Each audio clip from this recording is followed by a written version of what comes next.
Hello and welcome back to Week 5 of the NFL DFS main slate breakdown. We're going to be going over the slate for both DraftKings and FanDuel, checking in some high-owned plays, some pivots for every position. We will go over both DraftKings and FanDuel in this. There's 10 games on DraftKings, 11 on FanDuel, as FanDuel does have the Sunday night game in the main slate once again.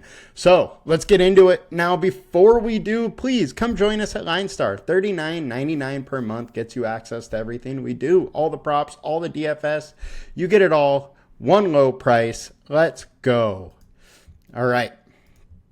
Also, please like, comment, and subscribe to the video. It helps a ton to just get us a little more love by that good old YouTube algo. And let's jump into it because these always run a little bit long. Now, starting with a little overview of the slate. This slate's a lot different than what we've seen lately. There are a handful of games with, 45 or over totals. Indy, Jacksonville, Buffalo, Houston, Baltimore, Cincinnati, Arizona, San Francisco, and Green Bay and the Rams. Those games are all obviously fairly interesting. The fastest games of the week, though, are Carolina and Chicago.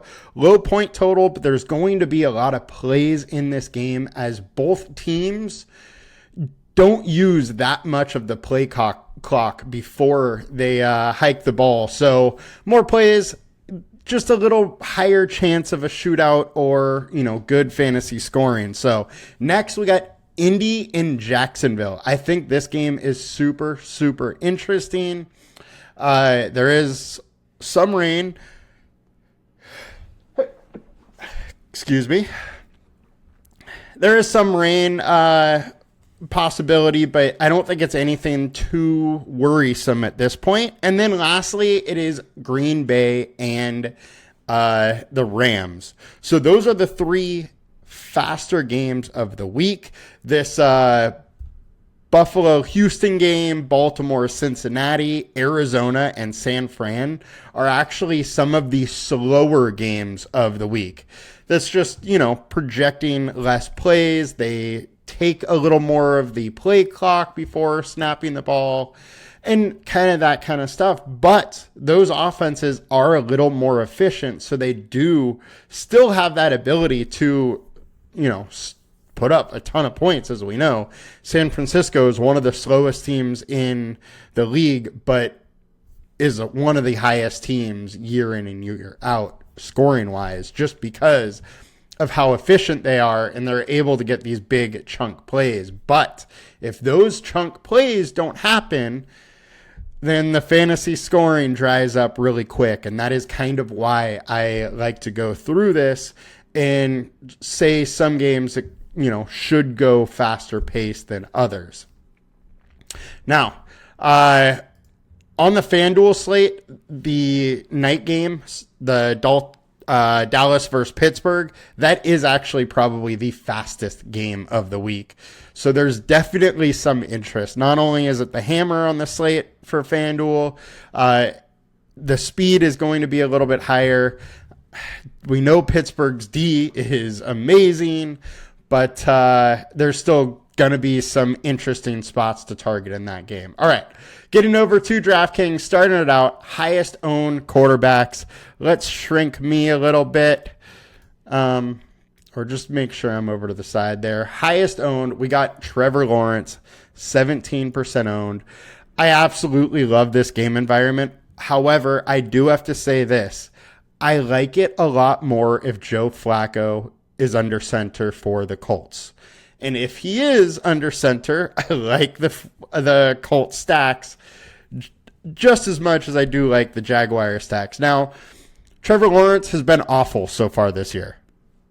He has broke 200 yards passing once, really having trouble getting the ball in the end zone. He hasn't shown the rushing upside that we've seen years prior. Now, at least, he gets a absolutely terrible defense. He has played Miami, Cleveland, Buffalo, Houston, and it's Miami at home.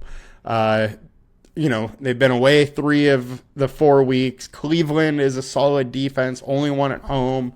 They're now at home versus the Colts, who the defense is bad. So I could see this being a bounce back spot, get right spot for Trevor Lawrence. I really, really like Brian Thomas in this matchup. I don't mind some Trevor Lawrence stacks, and I'm going to have some, although I really hope this ownership falls. I really like this stack as a lower ownership play. Kind of surprised to see it being so high owned right now, but hey, 5,700 is cheap when you have a guy that got 32 and 29 in a couple games last year with 125. With that being said, it's pretty much been a year and a half now, and he has 3 usable games for DFS. So I think we know who Trevor Lawrence is now. He's, not going to be the savior of the Jaguars, but I do think there could still be a little upside here. And I expect Doug Peterson to change some things in this offense. It's just not going right. They got to do something. Maybe he takes play calling back. I don't know what he's going to do, but they got to do something soon. Also, Evan Ingram could be back, which would obviously help them versus the Colts in this spot. Next, we got Brock Purdy, 15% owned versus Arizona. I absolutely love this spot for Purdy. For San Francisco, I think most likely you are going to want a 49er in your lineup. Sorry, I thought baseball for a second because of San Francisco. Go Padres. But I think most likely you're going to want a 49er in your lineup. Whether that be, some sort of stack with Purdy or just a one-off of Mason, Samuel, Ayuk, Kittle. One of these guys is probably going to go off in this spot. This Arizona defense has been terrible. They just got absolutely smoked by Washington, and now they get the 49ers. I like Purdy in this spot. He is definitely one of my favorite quarterbacks on this slate. Very much interested in him. And if you look through his game log, look, 5,700 was Trevor Lawrence, and we saw in the last, year and a half, 3 usable games. There's a bunch from Purdy, 26, 24, 24, 30, 32, 25, 26, and then he has a 27 this year. So I think it's a higher confidence play, and just more likely to kind of come through and be that mid-20s or 30 type number. The only thing with him is that you're not going to see him break 30 or even hit 30 very often. He just doesn't have that rushing upside to really do it. But we've seen him hit 32 once. I just don't expect that kind of ceiling. And really that kind of ceiling only generally comes from Lamar Jackson, Josh Allen in today's NFL right now. So I like Purdy. Next, we got Jordan Love. This is absolutely one of my favorite games of the week, and it is not going to go under the radar whatsoever. Jordan Love versus the Rams, Packers versus the Rams. One thing that I think is very interesting, Dobbs and Christian Watson are both doubtful. Now, Christian Watson only has 8 targets on the week, or on the year. He just has not been using the offense, but he has still been playing more snaps than Wicks, who has 22 targets on the year. The 2 highest target earners are Wicks and Reed. Those 2 are going to be healthy. Those 2 are going to be playing, and they're going to be playing a lot. So I love Jordan Love. I love the pass catchers. You also have Luke Musgrave, who's questionable. So Tyler Kraft is a cheap tight end you could throw in there. I think Jordan Love in this game is so interesting because there's so many different plays that aren't very expensive that you can use to then, pay up for in some other spots that we like, the game environments or the plays. So Jordan Love, I'm all in on board. Rams are just not very good. 31st versus quarterback in allowing pass touchdowns, 1.9 per game over the last 9. 29th, allowing 251 pass yards. So far, Love has been good. He looked very rusty to start the game last week, but snapped out of that at the very end when the game just went nuts. And hey, this is a good spot for Love to keep progressing after his injury and get back on track here. So definitely on board for Jordan Love. Next, we got Lamar Jackson. Lamar versus the Bengals. Bengals have not been a very good defense, and I think the most likely path to Ravens offensive success is Derrick Henry in this game. I think they're going to be able to run all over the Bengals, who haven't been able to stop much. But in the rare chance that it's, say, Lamar getting the rushing touchdowns, not Derrick Henry, and maybe Jamar Chase and Burrow are able to keep up a little bit, then Lamar starts to look really, really nice. I think the ceiling is there to want to play him. I just think the most likely outcome is the Ravens kind of just handle this game and Lamar just doesn't have to do that much. Now, he can totally put up 25 in a game that they just handle him, like last week versus Buffalo. 156 yards passing, 2 touchdowns, 54 rushing, and a rushing touchdown. Puts up 25, still a solid week, still usable. It's just you're not going to get one of those 35-plus point games out of a game like that out of him. And I think the most likely outcome is he has a solid score, just not one of those ceilings. But the ceiling, that range of outcomes in this game is there. But you're going to need Cincinnati, putting up some numbers. And when they played last year, Cincinnati in that last game was only able to put up 20 points, whereas Ravens had 34. So I like Lamar there too. Now we got Josh Allen. Josh Allen is one of those other quarterbacks that can go 30-plus whenever. He's done it twice this year. Can he do a third one here? Yes. This Houston offense or defense is tough, though. So I think that it might be a little bit hard for him to get to that 30-plus in this situation, especially without Khalil Shakir, who so far has been his most consistent passing option. And what we're seeing with this Buffalo Bills team is passing options are hard to come by. Josh Allen has really had to do it himself to be able to have those big games. 4 touchdowns versus Jacksonville, 2 rushing touchdowns, 2 passing versus Arizona. I think his passing yardage and touchdowns are going to be a little limited in a lot of games this year. And this one does look like it potentially could be. One, that Texans defense is decent. The Buffalo Bills defense right now looks really solid, especially against wide receivers. So I could see this one, I think this 47 total is probably right. And I think its most likely outcome is we see like a 24-22 or 21 game or, 27-24, something like that, where there's definitely the chance for fantasy goodness out of this game, but not quite as likely as some other spots. Now, I like Josh Allen with no Khalil Shakir. I do think there are other paths, or it might make it a little easier to figure out kind of stacking option with Allen.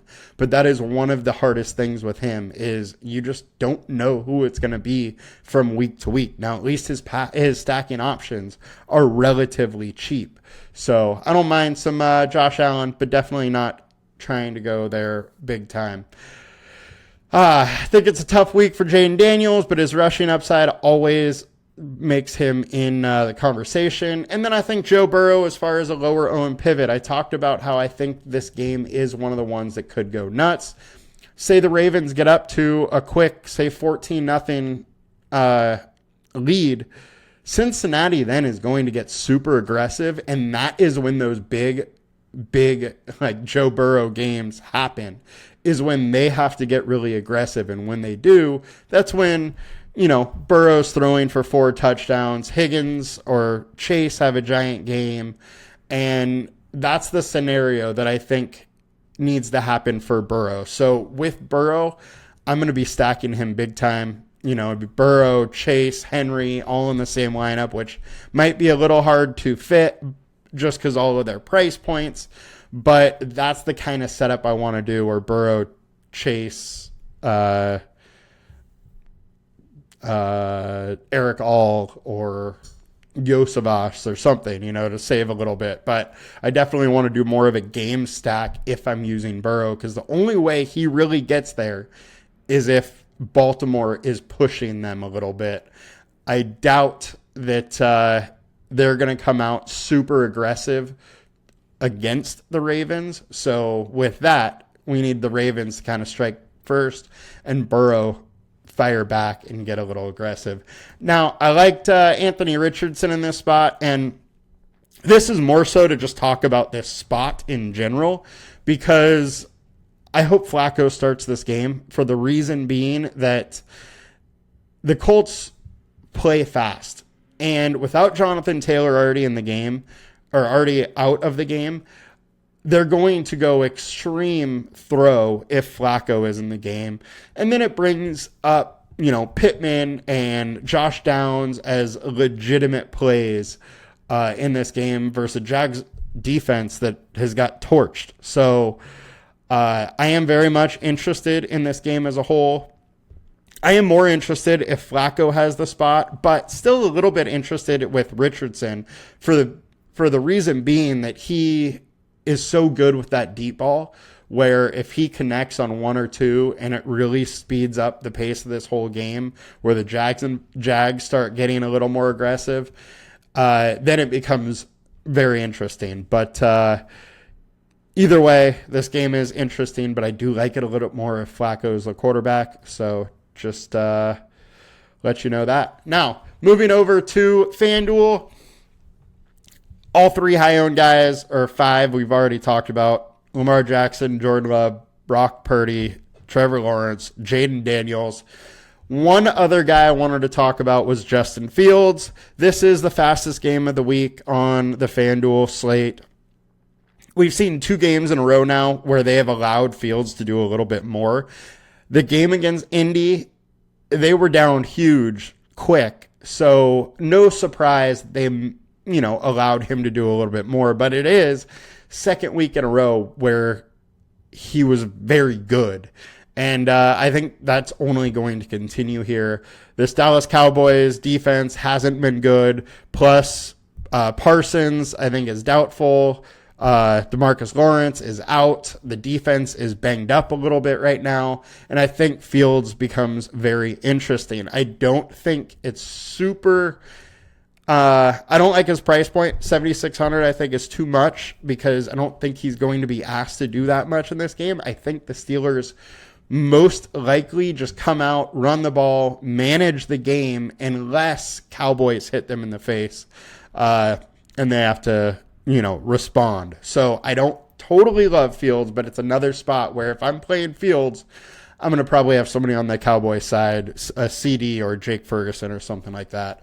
But it's an interesting spot at least.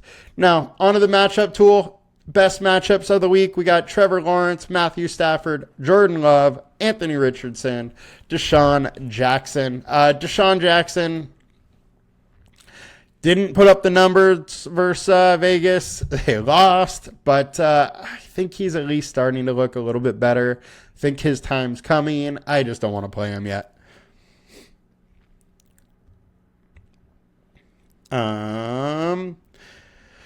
Caleb Williams is up there versus Carolina.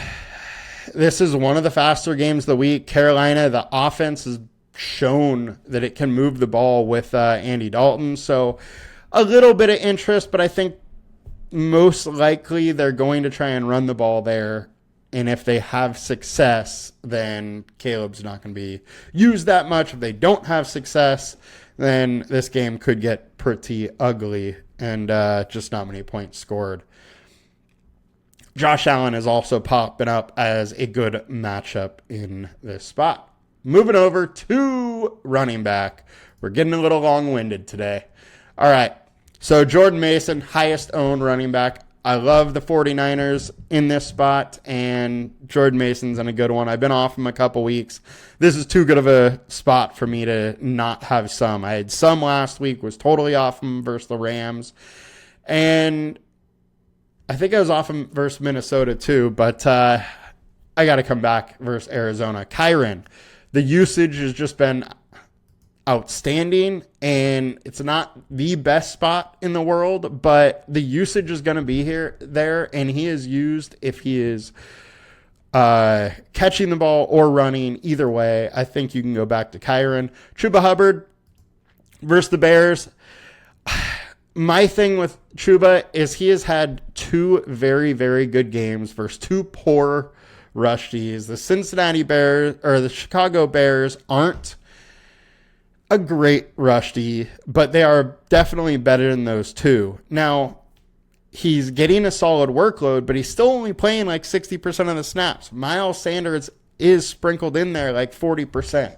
So I think Chuba may be going like a little bit more by the field than he really should be in this spot.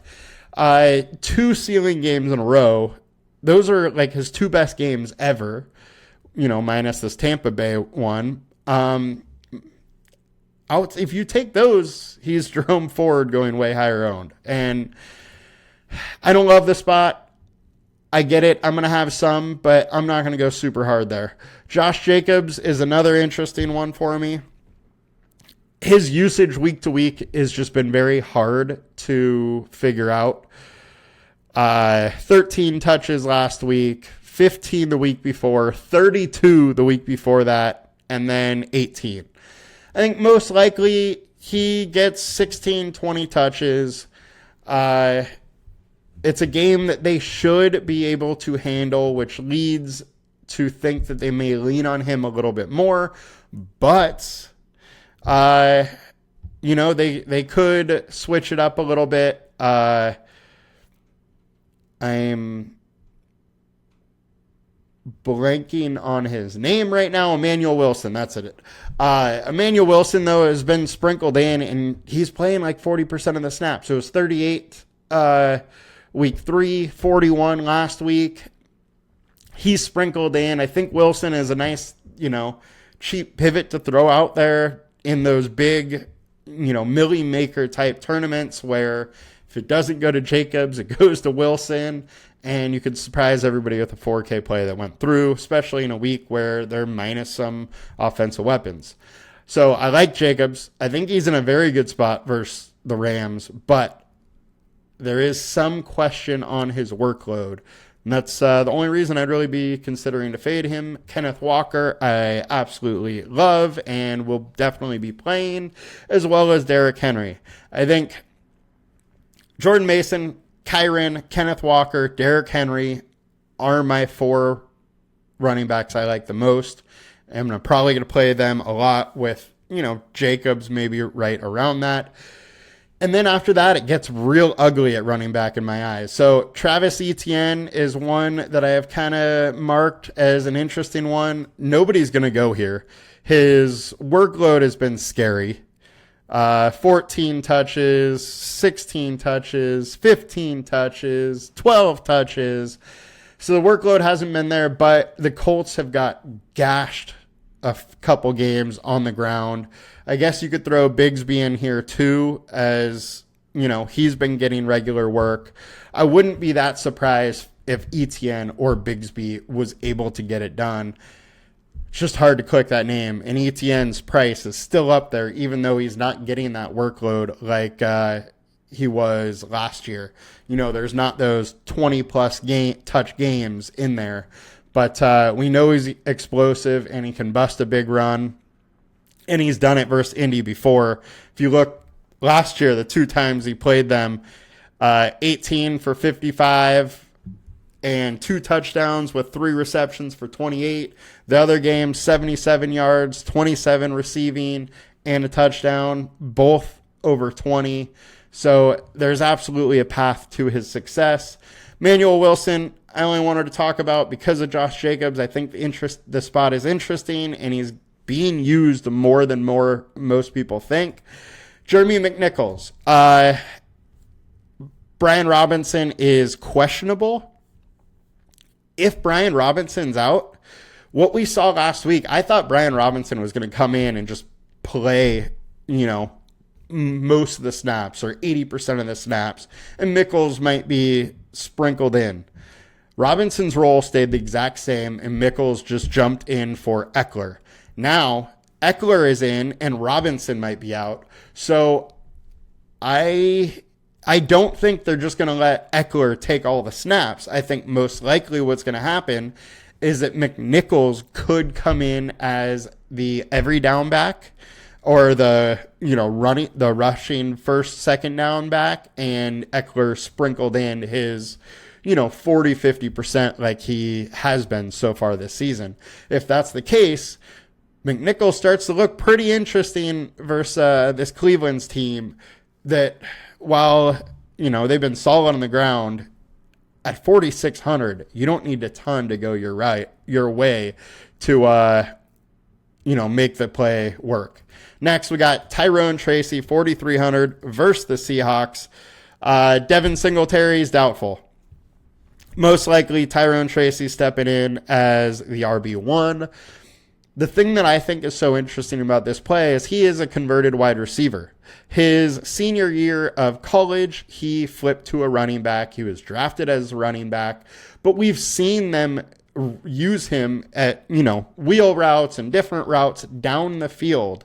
And without Malik Neighbors, I think he is going to be a part of this game a ton, just because of how much of a dual threat he is, and they're going to need more receiving options.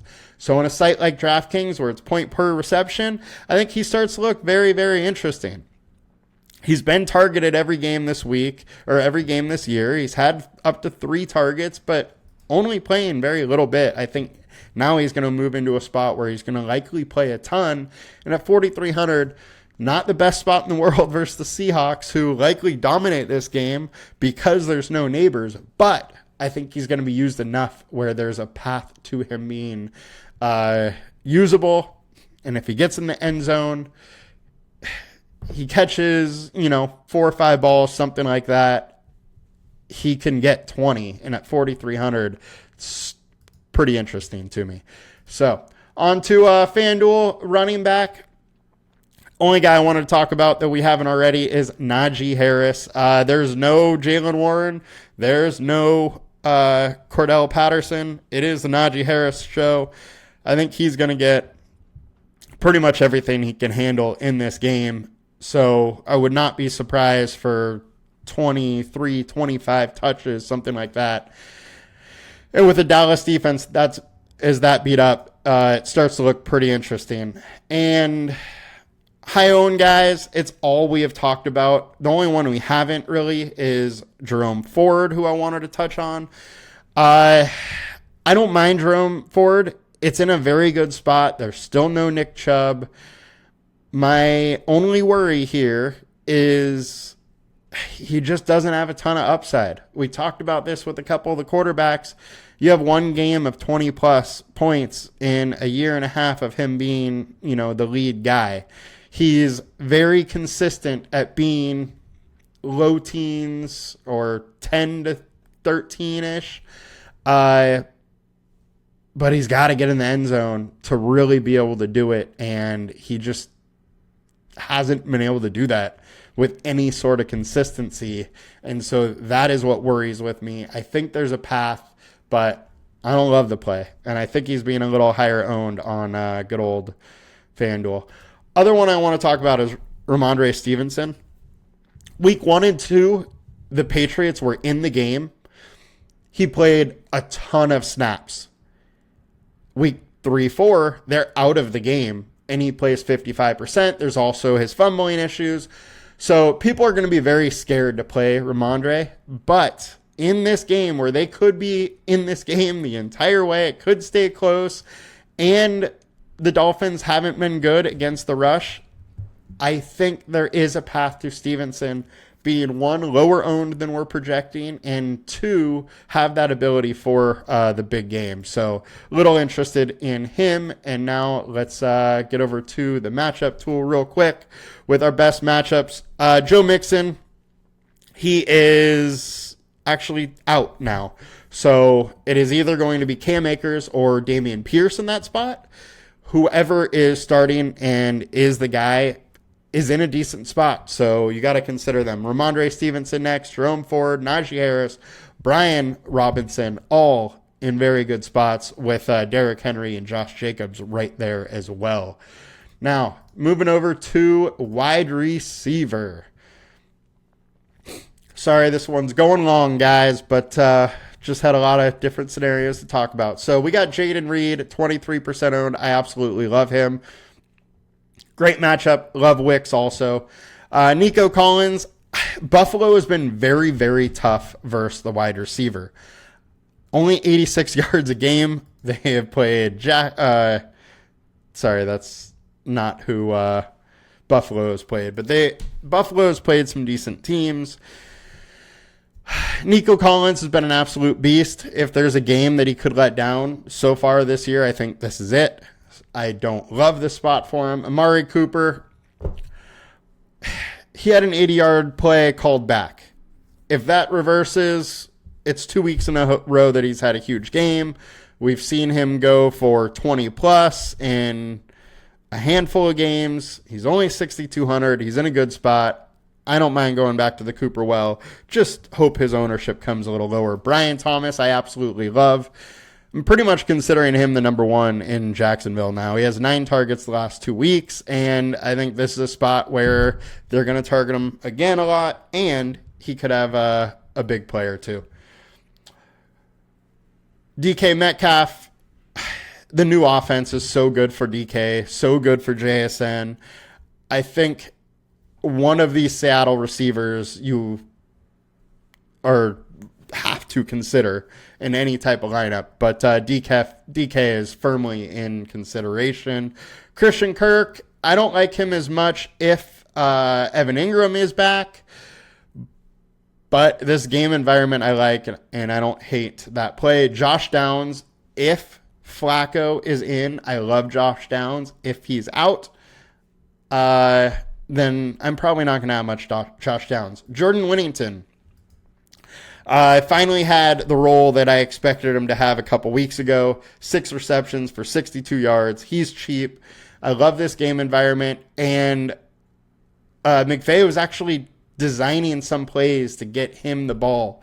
I think he's very, very interesting at 4,600. I also think that Tutu Atwell is interesting. One of those guys likely does something, and you could pair it with Kyron if you want, or have that be a run back from the Packers stacks. I think there's a lot of different ways to use them. Pittman, if Flacco's in, I love him. If he's not, meh. Tutu Atwell, I just talked about, 4,900. He has been more of a downfield threat than anybody else in this Rams offense with no Kupp and Puka, so he's firmly entrenched. Jamar Chase, I really like, but I think he's going to be a little bit game script dependent. They're going to need to be able to push the game if they want, if Jamar Chase is going to do well. So with Jamar Chase, I'm probably only playing him in some sort of little mini game stack, or else he's not going to make my lineups. Keon Coleman, I got to bring up. He's running a lot of routes. There's no Khalil Shakir. I think it's interesting to consider him. He can be a red zone threat. They're going to need it versus the Texans. They're going to need to put up some points. Him, Curtis Samuel's cheap, and then Dalton Kincaid, who we're going to talk about, are all very much in consideration. I talked about the 49ers already. 49ers, I love. I'm going to play one of them in probably almost every single lineup I have. Dontavian Wicks is one of the slams of the week.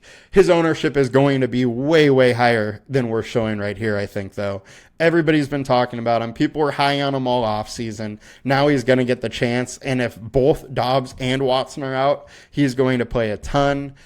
And in his limited snaps, he's second on the team in targets with Reed. So I think it's a great spot. Cortland Sutton is play everybody's going to think is gross, but I like the upside. He's getting targeted a ton. This Raiders D is not very good. Max Crosby might be out again, and they can't get pressure with Crosby. They couldn't get pressure versus Cleveland, who doesn't even have an offensive line. I think this is an interesting spot for Cortland Sutton, where Bo Nix might be able to actually throw it a little bit, have time to get it downfield, and Sutton can be a big beneficiary of that. Gabe Davis is going a little overlooked, I think, for the reason being he had only had 3 targets week 1, but 7, 6, 5. He's only 4,500. Those targets are going to be down the field. That's what he does. He is just the most boom bust receiver there is possibly in the game. We saw it the whole time he was in Buffalo, where he catches 1 or 2 huge deep balls and then it makes his night. There's the possibility, and he's going unowned. He's at 4,500, but very, very much boom bust. Curtis Samuel, we talked about with Keon Coleman.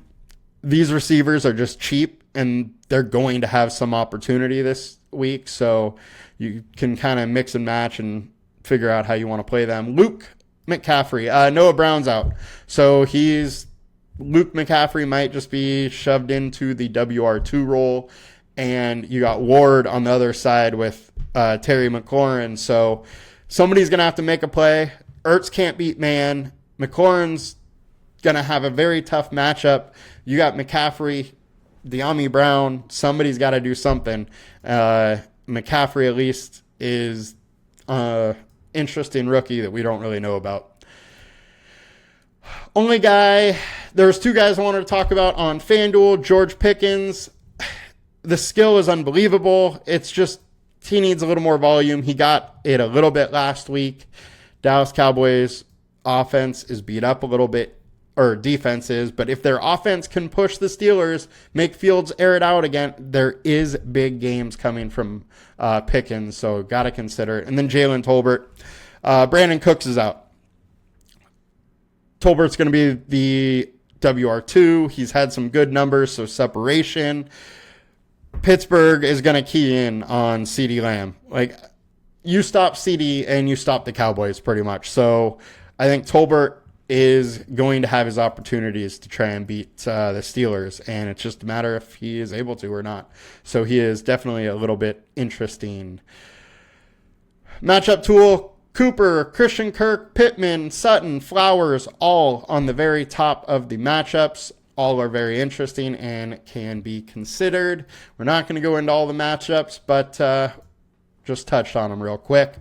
And high-owned tight ends on DraftKings. Tucker Kraft, super cheap. Musgrave is questionable. If he's out, Tucker Kraft is going to get his chances, and he's 3,500. Eric All has 4 receptions in 3 straight games.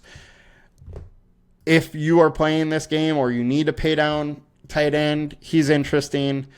He could get in the end zone. Evan Ingram is, if he plays, is definitely one of the passing options I would be considering here.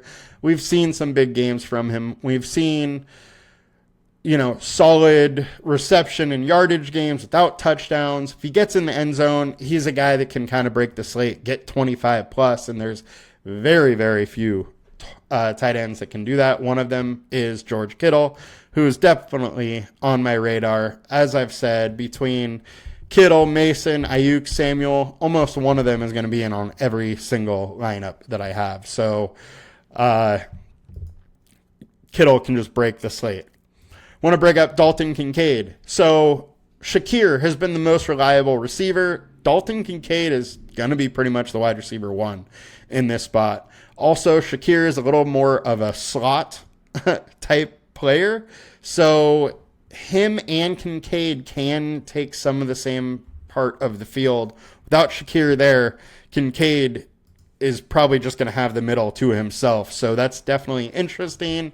He hasn't done much this year, but we saw last year where he had a run of 15 plus in a row, and he can definitely do that again this year. Interested in him. And possibly the grossest one, Mark Andrews. He's only 4K, and versus Cincinnati, he's had some of his best games in his life. 8 receptions for 89 and a touchdown. 8 receptions for 125 and a touchdown. 6 receptions, 56 and a touchdown. 6 receptions, 53 and 2 touchdowns. He's done it over and over against the Cincinnati team. So I think you got to consider him, especially when people are just kind of forgetting about him. You could throw Likely in that mix as well if you want. Then on to FanDuel. Highest owned tight end is Jake Ferguson. And I love the spot for Jake Ferguson, 6,200.